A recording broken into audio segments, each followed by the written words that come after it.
welcome back to my channel. If you're new here, my name is Fatima Isa. Be sure to hit that subscribe button so you can support my channel. So today I want to talk to you about budgeting hacks. I want to help you go through this together. I feel like when it's the beginning of the month and you get paid, you're bawling like your Bill Gates grandson or son.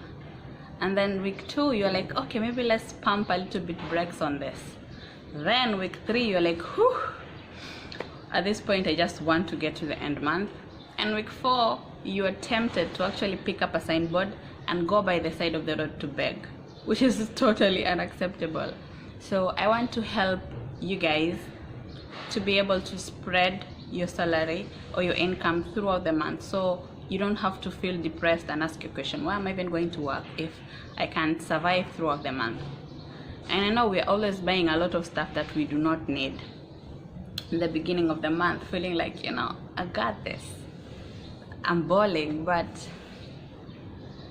we have to budget so that even at the end of the month you still feel like you can buy something and be able to save something, so anytime you need to purchase something you don't have to blow out your budget, or anytime you feel like you get sick or some emergency pops up, you actually can settle yourself. You don't have to start making an M-Pesa till number for us to changa for you.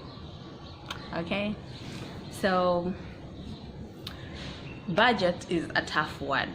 I honestly don't understand the whole situation about budgeting, which is why I struggle a lot. But I found out some hacks here and there that help me save and actually spend my money wisely throughout the month, so that when it's the last week of the month I'm not reduced to eating chicken feed when I was eating chicken in the beginning of the month. So one thing is to always live by your means. Now this sounds adulty and not fun at all, but there is no point of you buying stuff that you cannot afford, or there is no point of you doing things that you cannot actually account for at the end of the month.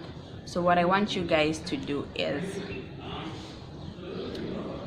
think of all the things that you would rather not do, but you only do because somebody else is doing it.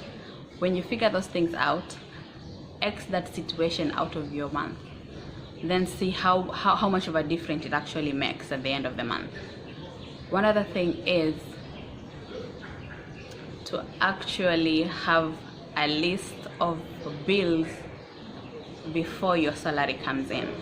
So a list of bills will be your rent, your electricity, your water bill, your shopping. Now one hack I have for you guys today is, in those bills I need you to add your saving. Like most budgeting books say you have to save at least 10% of your salary.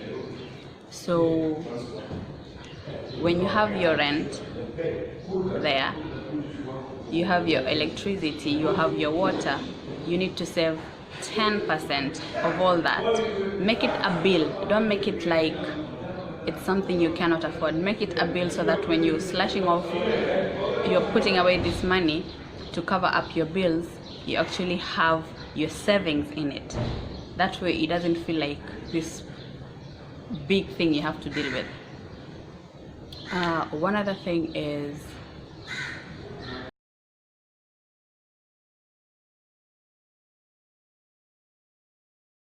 when you want to buy something, either big or small, put out some funds for it.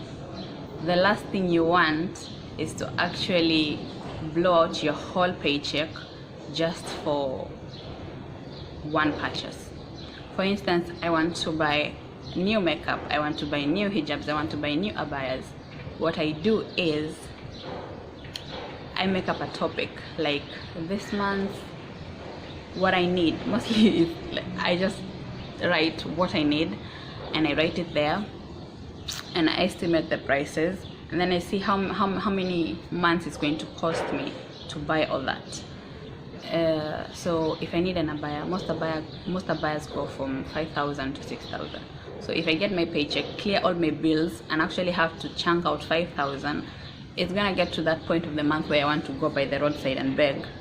So what I do is I save up 2,000 this month and maybe just get the 3,000 from next month. That way I feel comfortable and I'm actually going to enjoy wearing that abaya instead of buying something you regret later. So the other thing is to actually buy in bulk. When you're going to sokoni, do not go shop supermarket for groceries. No, we nenda sokoni, kanunue everything you need, come back home, store everything you want, so that you only go to sokoni once in a month. Like what I do, I live alone, so it's way too convenient for me. When I go to the market at the end of the month, I pick up everything I need, from groceries, milk, soaps, everything in general. When I get back home, I know this will last me a month, so there is no transportation for me to go to the grocer, for me to go to the sokoni every day and get stuff, or that little money that you keep spending every day to buy this and that, you actually save that. And also it saves you time, so we're budgeting on both time and money here. So the other thing I want to say is you should actually have goals. Now this might seem like something that someone with a bigger paycheck would like aspire to do, not somebody who has to actually struggle to get to the month, to get to the end month will do. But if you have like goals, how do I put this? Like say I want to actually be able to have 100,000 in my bank account at the end of the year. So how much am I supposed to save each month for me to achieve that? When you have that, apart from that saving bill that you give yourself, you can actually, wait. So I was saying 100,000 at the end of the year. If you want to save 100,000 maybe by the end of 2019, what you should have done is, you see when I say you put your saving in your bills, so calculate how much you required to save a month so that you can have 100,000 at the end of the year, so that saving bill you give yourself is that amount. And then these other savings, if you need to buy something here and there, you can have that on another side. So far I think that's all I have to say. Thank you guys for watching. I appreciate your support so much. I've seen the numbers are growing and I'm really grateful for you guys. Until next time, that's all I have to say for you today, and I hope you actually practice all this. So